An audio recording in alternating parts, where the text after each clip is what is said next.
Two parallel worlds. There is the one you see outside, and there's this world behind closed doors. Во пустински танчер, младиот ирачанец Афшин Гафаријан гледа украдено видео од YouTube и сонува дека некогаш ќе може да танцува. Но танцувањето во Иран е забрането и тој решава да формира танчерска група која што се среќава во напуштена зграда. Елахи е главната танчерка, тајно обучувана од незината мајка балерина. Елахи помага во кореографијата на сегменти преку кои што се критикува режимот.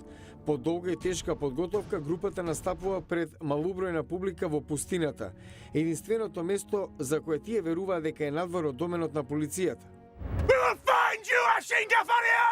По долгото патешествие, Гафаријан бега на запад.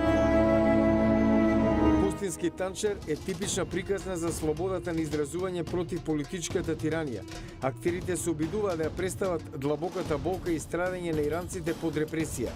И други филмови го користеле танцот за слична цел.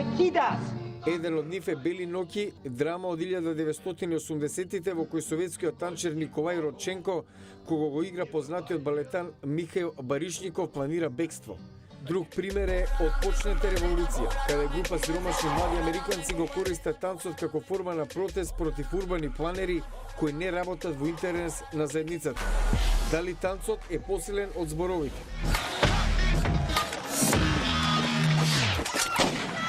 Кими Дъбс, кореографка од Вашингтон, вели: